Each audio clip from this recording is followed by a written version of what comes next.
लोग आज पढ़ेंगे क्या, प्रिंसिपल एंड प्रोसेस में पढ़ेंगे, ठीक है, बायोटेक्नोलॉजी का। ठीक है, अब इस चैप्टर में आज हम टॉपिक क्या उठाए हैं, रिकम्बिनेंट डीएनए टेक्नोलॉजी। अब देखिए ये एक बहुत बड़ा मेजर प्रोसेस, ठीक है, मेजर पार्ट है अगर ये कहा जाए तो, क्योंकि देखिए इसमें बहुत सारे क्वेश्चन बन सकते हैं, इसीलिए मैंने इस टॉपिक को अच्छी तरीके से लिया। आप इसके पूरे स्टेप बाय स्टेप अच्छी तरीके से ध्यान से देखिएगा, क्योंकि देखिए आपको जो है ना इसमें सिर्फ और एक लास्ट टाइम रिवीजन के लिए एक बेस्ट ऑप्शन है, क्योंकि आप लास्ट टाइम एक बार जैसे नजर डालिएगा तो आपको पूरे डायग्राम के रूप में दिख जाएगा और इससे आपको रिवीजन पूरे तरीके से हो जाएगा, एनसीईआरटी का एक एक लाइन। अब देखिए मैं इस चीज़ को शुरू करता हूँ। अब देखिए इस प्रोसेस में हमको ये पढ़ना है इस चैप्टर में, इस टॉपिक में, कि हम लोग क्या डीएनए टेक्नोलॉजी जब करते हैं, रिकम्बिनेंट डीएनए टेक्नोलॉजी करते हैं तो उसमें क्या क्या स्टेप करते हैं, क्योंकि इस स्टेप को जानना हमें बहुत जरूरी होता है ताकि हम इस चीज़ के बारे में। देखिए पहला स्टेप क्या होता है, अब शुरू करते हैं हम लोग। पहला स्टेप होता है जेनेटिक मटेरियल जो होता है हमारा, उसको प्योर फॉर्म में हमें चाहिए। अब एक चीज़ बताइए, यदि हमें कोई चीज़ प्योर फॉर्म में चाहिए तो वो तो मान लीजिए कोई भी, अगर मान लीजिए कोई सेल है तो उसमें तो प्योर फॉर्म में रहेगा ना, क्योंकि ये सब तो एक दूसरे से, मान लीजिए ये डीएनए है, फिर यहाँ पे और भी कोई का, ये सारा क्या चीज़ कंबाइन होगा। अब मान लीजिए हमारा जो बैक्टीरिया, मान लीजिए बैक्टीरिया, ठीक है, बैक्टीरिया, तो मान लीजिए इससे हमको डीएनए निकालना है, तो डीएनए निकालने के लिए हमको पहले इसके सेल को ब्रेक करना पड़ेगा। अब इस सेल को ब्रेक करने के लिए हम लोग क्या करते हैं, कुछ इंजाइम का यूज करते हैं। देखिए जैसे अगर मान लीजिए हमारे पास बैक्टीरिया है, ठीक है, तो बैक्टीरिया अगर यदि है तो उसके लिए हम लोग क्या करते हैं, लाइजोजाइम्स इंजाइम का यूज करते हैं, ताकि इसके जो सेल वाल या सेल है उसको क्या किया, डिग्रेड कर दिया जाता है। ठीक है, उसी प्रकार यदि हमारे पास प्लांट सेल है तो उसके लिए क्या यूज करते हैं, सेलुलेज यूज करते हैं। ठीक है, और यदि आप मान लीजिए हमारे पास फंगस है, ठीक है, तो फंगस के अगर सेल वाल को करना है तो उसके लिए हमको क्या करते हैं, काइटिनेज यूज करते हैं। अब इस तरह ये तीनों चीज यूज करके हम क्या करते हैं, उस सेल का जो मतलब बाउंड्री है कहा जाए एक तरह से, उसको क्या करते हैं हम लोग हटा देते हैं, ताकि हमको जो प्योर डीएनए चाहिए वो मिल जाए। अब मान लीजिए अब डीएनए तक पहुंच गए। अब डीएनए तक पहुंचने के बाद डीएनए के पास ये तो एक प्रोटीन भी होगा इसके साथ लिपटा हुआ, क्योंकि इंटरवाइंड होगा, और हम इसके साथ आरएनए भी होगा, क्योंकि ऐसा थोड़ी होगा मान लीजिए आरएनए इधर है, डीएनए इधर है, ये इधर है, सब अलग अलग होगा, सब एक ही साथ होगा। अब मान लीजिए अब हम तो डायरेक्ट हमको सिर्फ चाहिए क्या, प्योर डीएनए चाहिए, तो हमको प्रोटीन को रिमूव करना पड़ेगा और आरएनए को रिमूव करना और अदर माइक्रोन। तो प्रोटीन को रिमूव करने के लिए हम लोग क्या करते हैं, एक प्रोटीज इंजाइम होता है उसको डाल देते हैं। जैसे ये प्रोटीज इंजाइम देते हैं तो ये क्या करेगा, डीएनए और आरएनए को तो छोड़ देगा, बट प्रोटीन जो रहेगा ना वहाँ पे उसको क्या करेगा, डिग्रेड कर देगा, खत्म कर देगा। ठीक है, उसी प्रकार और क्या होता है, फिर मान लीजिए अब आरएनए है तो आरएनए को हमको रिमूव करना है, तो आरएनए के लिए क्या कहते हैं, राइबोन्यूक्लियेज यूज करते हैं। अब ये राइबोन्यूक्लियेज क्या करेगा, ये जो हमारा जेनेटिक मटेरियल प्योर डीएनए में इंटरवाइंड था उसको सिर्फ ये डीएनए को कुछ नहीं करेगा, ना ही ये प्रोटीन को कुछ करेगा, ये क्या करेगा, सिर्फ आरएनए को क्या करेगा, अटैक करेगा और इसको डिग्रेड कर देगा, और इस तरह से हमें प्योर डीएनए के रूप में मिल जाएगा। ठीक है, अब देखिए जब ये सब चीज़ कर लेने के बाद, ये सारा ये चीज रिमूव करने के बाद, ये सेलो यूज करने के बाद, अब हमें जो चाहिए प्योर फॉर्म में, तो उसके लिए हम लोग क्या करते हैं, चिल इथेनॉल में इस चीज़ को डालते हैं, तो वो हमारा जो सस्पेंशन की तरह यहाँ पे क्या होता है, नीचे में डीएनए एक थ्रेड लाइट स्ट्रक्चर बन जाता है, और उसके बाद हम क्या करते हैं, उसको यूज कर लेते हैं। ठीक है, अब देखिए ये तो पहला स्टेप हो गया, पहला स्टेप मुझे आशा है कितना समझ गया। अब देखिए सेकेंड स्टेप में हम लोग चलते हैं। सेकेंड स्टेप क्या है, अब मान लीजिए हमारा डीएनए क्या है, मिल गया, मान लीजिए एक थ्रेड लाइट स्ट्रक्चर इस तरह मिल गया। अब देखिए ये जो डीएनए मिला हमको, थ्रेड लाइट स्ट्रक्चर, अब हम लोग क्या करेंगे, इसका यूज करेंगे। ठीक है, अब देखिए अब मान लीजिए ये तो पूरे हमारा डीएनए है, अब जीन तो हमारे पास मान लीजिए यहाँ पे, तो हमको ये वाला पार्ट से मतलब है, इससे तो इससे कोई मतलब नहीं है, तो हमें इस पार्ट को क्या करना पड़ेगा, करना पड़ेगा। अब देखिए कट करने के लिए, स्पेसिफिक रीजन को इसको कट करने के लिए हम लोग क्या करते हैं, एक प्रोसेस का यूज करते हैं, क्या, जिसका नाम है, देखिए एग्रोस जेल इलेक्ट्रोफोरेसिस। यानी इस टेक्निक में क्या करते हैं, हमारे जो ये क्या होता है, मान लीजिए दो ऐसी करके, मान लीजिए ये मेरा क्या है, दो इलेक्ट्रोड है। ठीक है, ये मान लीजिए एनोड है और ये क्या है, कैथोड है। ठीक है, एनोड जो होता है वो पॉजिटिव होता है और ये निगेटिव होता है, और हमारा डीएनए मॉलिक्यूल क्या होता है, निगेटिव होता है।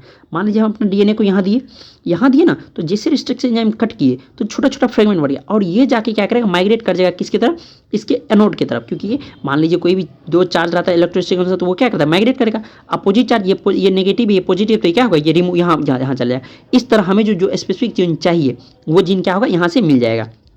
अब देखिए ये जीन तो मिल गया, अब मान लीजिए जो जीन मिला, अब हमें एक ही जीन मिला होगा, उस जीन को हमको नंबर बढ़ाना पड़ेगा, ताकि मान लीजिए एक कभी दिक्कत हो गया तो फिर हम दूसरे का यूज कर सकें। तो उस नंबर को देखिए नंबर को बढ़ाने के लिए हम लोग क्या करते हैं, एक अलग तीसरा स्टेप करते हैं, जिसका क्या नाम है, amplification of the gene of interest. जो हमें डिजायर्ड जीन चाहिए था उसको क्या करेंगे, उसका नंबर ऑफ कॉपी हमको क्या चाहिए, ज़्यादा चाहिए, तो उसका कॉपी नंबर को हमको बढ़ाना पड़ेगा। ठीक है, अब ये देखिए अब ये कैसे होगा, अब इसके लिए हम एक टेक्निक यूज करते हैं PGR, इसका फुल फॉर्म है क्या, पॉलीमरेज चेन रिएक्शन। अब देखिए, अब हम थोड़ा सा हम इस चीज़ के बारे में यहाँ पढ़ेंगे कि पॉलीमरेज चेन रिएक्शन क्या होता है, ठीक है। अब देखिए, पॉलीमरेज चेन रिएक्शन जो है ये 3 स्टेप में कंप्लीट होता है। पहला स्टेप है डीनेचुरेशन, ठीक है, दूसरा स्टेप है एनिलिंग, ठीक है, तीसरा स्टेप है एक्सटेंशन। अब देखिए, इसमें हम थोड़ा डिटेल से इसके बारे में थोड़ा सा पढ़ेंगे। देखिए, पहला जो डीनेचुरेशन होता है, इसमें जो हम क्या करता है, हमें जरूरत पड़ता है एक इंजाइम का, जो कि इंजाइम का नाम क्या है, DNA पॉलीमरेज नाम है। क्या है नाम है, DNA पॉलीमरेज, अच्छी तरह से याद रखिएगा। और देखिए, ये DNA पॉलीमरेज जो है, ये मान लीजिए 94 डिग्री सेंटीग्रेड पे करने के बाद भी इस पर कुछ नहीं होता है। इसलिए नहीं होता है क्योंकि ये DNA पॉलीमरेज जो है वो कहाँ से निकाला जाता है, एक बैक्टीरिया है, ठीक है, बैक्टीरिया से निकाला, जिसका नाम है थर्मस एक्विटिस। ये थर्मस एक्विटिस बैक्टीरिया का जो DNA पॉलीमरेज निकाला जाता है, और ये इतना मतलब जो ना ये हाई टेम्परेचर पे भी इजीली वे से अपना काम करता है, मतलब टॉलरेट कर सकता है, ठीक है, ऐसा नहीं कि वो हाई टेम्परेचर पे नहीं करता है, ठीक है। तो ये एक प्रॉपर्टी होता है इसका, ठीक है। अब उसके बाद जब मान लीजिए वो मतलब DNA पॉलीमरेज का यूज कर लिए, उसके बाद सेकेंड स्टेप क्या होगा, एनिलिंग में जाएंगे। अब देखिए, एनिलिंग में क्या होता है आपको ये मैं बता रहा हूँ, ठीक है। अब देखिए, इसमें जो क्या होता है, इसमें हमारे पास प्राइमर होता है, ठीक है। हमको क्या करना पड़ता है, उस प्राइमर को क्या करना पड़ता है, ऐड करना पड़ता है। मान लीजिए ये हमारा DNA है, ये DNA का दोनों पार्ट तो हम पहले अलग अलग कर लिए, सेपरेट कर लिए। अब इसमें हमको क्या करना, प्राइमर को ऐड करना पड़ता है। अब देखिए, थोड़ा सा आपको यहाँ एक चीज़ याद रखिए, ये प्राइमर होता है क्या, केमिकली इसको जो कहा जाता है ओलिगोन्यूक्लियोटाइड कहा जाता है, ठीक है। ओलिगोन्यूक्लियोटाइड जो होता है वास्तव में ये क्या होता है, ये एक शुगर है जिसमें से 2 से लेके 10 नंबर ऑफ कार्बन होता है, ठीक है, 10 नंबर, ये याद रखिएगा, ठीक है। अब देखिए, अब ये तो पता चल गया आपको। अब इसके बाद जो है ये क्या करता है, दोनों स्ट्रेन यहाँ एक बार यहाँ पे प्राइमर ऐड कर दिया गया और एक बार यहाँ पे ऐड कर दिया गया, ठीक है, इस दोनों इन पे ऐड कर दिया। और ये जो है, ये प्राइमर और ये DNA का मॉलिक्यूल, ये एक दूसरे का क्या होता है, कंप्लीमेंट्री होता है, ठीक है, DNA मॉलिक्यूल। अब मान लीजिए यहाँ बन गया, फिर उसके बाद जब ये हो गया, और ये कितने टेम्परेचर पर होता है, 54 से लेके 62 डिग्री टेम्परेचर पर, टेम्परेचर अच्छी तरीके से याद रखिएगा। फिर ठीक, उसके बाद जब ये हो गया, उसके बाद थर्ड स्टेप जाते हैं एक्सटेंशन।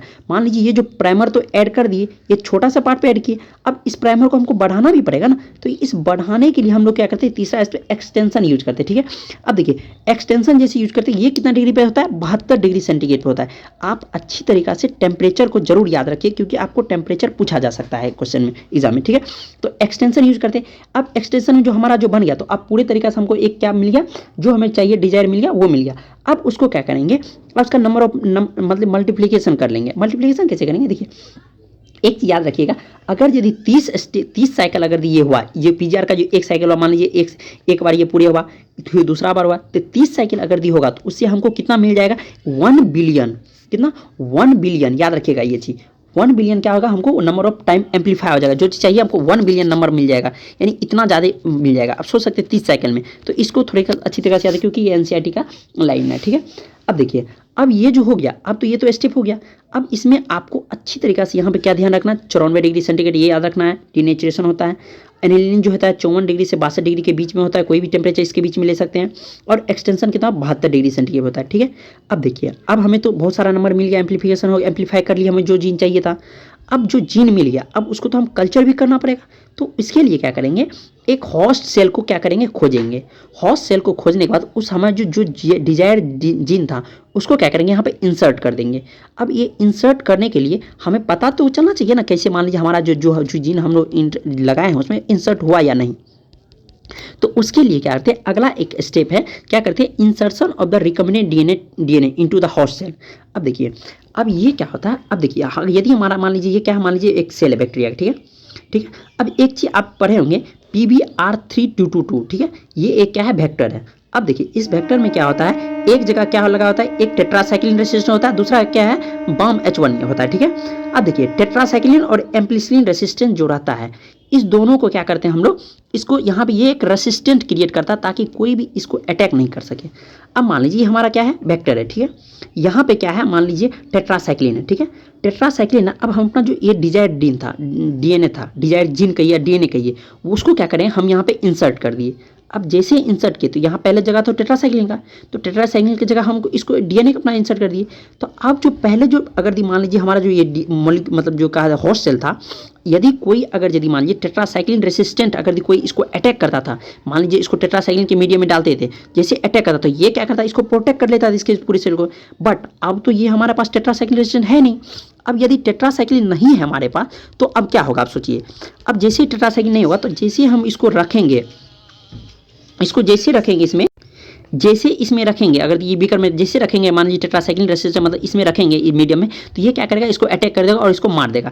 और जैसे यदि मान लीजिए जैसे मरने लगेगा तो हमको पता क्या चल जाएगा, हम जो जीन यहाँ पे लगाए रहे थे जो इंटरेस्ट करती, यानी उसका मतलब वो इसमें सेट हो गया। और इसी को कहते हैं, क्या कहते हैं, इसी को कहते हैं ट्रांसफॉर्मेंट कहा जाता है। ठीक है, यानी ट्रांसफॉर्मेंट किसको कहा जाता है, जो हम जीन लगा रहे थे वो क्या हो गया, इंसर्ट यहाँ पे हो गया। ठीक है, उसके बाद जो अनट्रांसफॉर्मेंट है, जो कि मतलब नहीं बना, उसको क्या कहेंगे, उसको क्या, वो अनट्रांसफॉर्मेंट है, उसका कोई जरूरत नहीं है। अब देखिए इसी तरह हम लोग क्या करेंगे, इसको टेस्ट कैसे करते हैं, कोई चीज़ को अगर मान लीजिए जानने के लिए हम क्या करते हैं, दो मीडियम लेते हैं, मान लीजिए एक टेट्रासाइक्लिन मीडियम लिए, एक एम्पिसिलिन का मीडियम लिए। ठीक है, अब इस दोनों में क्या करेंगे हम लोग, इस दोनों में अब डालेंगे, मान लीजिए हम डीएनए को पता करना है कि हमको किस टेट्रासाइक्लिन में या हो रहा है या इस पे, तो हम पहले डीएनए को डालेंगे, एक बार क्या करेंगे, एक बार एम्पिसिलिन वाला मीडियम में डालेंगे, एक बार क्या करेंगे हम किस में डालेंगे, एक टेट्रासाइक्लिन में।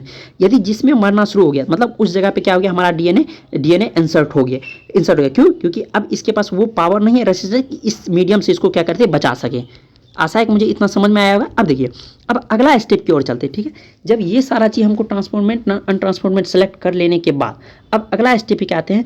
अब जो हमारा जो फॉरेन जीन है, ठीक है, उसको प्रोडक्ट को ऑब्टेन कैसे करना। मान लीजिए अब तो हमें इतना, ये तो डीएनए ये इंसर्ट कर दिए, एक इंसर्ट कर दिए, अब इसका भी तो हमको बहुत सारा नंबर चाहिए, तो बहुत सारा नंबर चाहिए और इंडस्ट्री स्केल पे चाहिए। इसके लिए हम लोग क्या करते हैं, एक यूज करते हैं, बायो रिएक्टर करते हैं।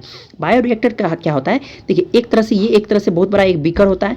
इस बीकर में क्या करते हैं हम, जो मीडियम है उसको कल्चर करते हैं, कंटिन्यूस डालते हैं, इसमें बहुत सारा मेथड होता है, बहुत सारा चीज़ होता है, और ये क्या करता है, हमें जो प्रोडक्ट चाहिए उसको कल्चर कर देता है, बहुत नंबर लार्ज नंबर में कल्चर हो जाता है। अब जैसे ही लार्ज नंबर में हो गया तो हम क्या करते हैं उसको, अब हम उसको मार्केट में प्रोड्यूस करते हैं। अब देखिए, मार्केट में भेजने से पहले एक और स्टेप होता है जिसको कहा जाता है डाउन स्ट्रीम प्रोसेस कहा जाता है। अब देखिए डाउन स्ट्रीम प्रोसेस में क्या होता है, आपको अच्छी तरह ध्यान रखना है कि इस डाउन स्ट्रीम प्रोसेस में क्या होता है, आपको जो है यहाँ पे दो टेस्ट होता है। ठीक है, एक क्वालिटी, एक कंट्रोल टेस्ट किया जाता है, यानी आप जो प्रोडक्ट बनाए हैं उसका क्वालिटी में कुछ चेंज भी हुआ क्या, ये जैसे मान लीजिए इनिशियल टाइम जो आपके पास था, जैसा उसमें जो नेचर था, क्या अभी भी वही है या अभी कुछ चेंज हो गया। यदि मान लीजिए चेंज हो जाएगा तो हो सकता है हमारे अंदर कोई और बीमारी क्रिएट करेगा, तो जो कि ये तो बहुत गलत बात है ना। तो इसके लिए हम लोग क्या करते हैं, एक लास्ट स्टेप जरूर किया जाता है डाउन स्ट्रीम प्रोसेस, जिसको कहता है क्वालिटी एंड कंट्रोल टेस्ट। आशा है कि मुझे ये सारी चीज़ आपको समझ में आया होगा। ठीक है, अब देखिए थोड़ा सा एक चीज़ और देख लेते हैं, क्वेश्चन किस प्रकार के आ सकते हैं। ठीक है, तो फिर आपको अच्छी तरीके से क्लियर हो जाएगा। पहला देखिए, यहाँ पे आपसे पूछा जा सकता है कि अगर यदि हमें प्योर डीएनए चाहिए तो हम लोग क्या करते हैं, प्रोटीन को डिग्रेड करने के लिए कौन सा एंजाइम का यूज़ करते हैं। तो आपको यहाँ पे सीधे ध्यान देना है, प्रोटीएज जीन का क्या करते हैं, प्रोटीएज एंजाइम का यूज करते हैं। ठीक है, और यदि मान लीजिए आपको कहा जाएगा आरएनए को रिमूव करना है तो क्या करना है आपको, राइबोन्यूक्लियेज एंजाइम का यूज करते हैं। ठीक है, इस तरह आप पूरी तरीके से आंसर दे सकते हैं। देखिए इसमें ये भी पूछा सकता है, नंबर ऑफ स्टेप बताइए डीएनए रिकमेंडेड टेक्नोलॉजी में। ठीक है, तो नंबर ऑफ स्टेप कितना हो जाएगा, 1 2 3 4 5 6 स्टेप, यानी 6 स्टेप इसमें क्या होता है। ठीक है, आप इस तरह आप अच्छी तरीके से इसको क्वेश्चन को एनालिसिस कीजिए और इसमें बहुत सारे नंबर ऑफ क्वेश्चन बन सकते हैं।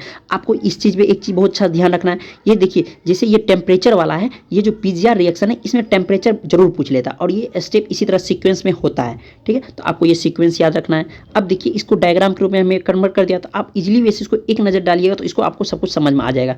मुझे आशा है कि आपको सब कुछ समझ में आएगा। Thank you.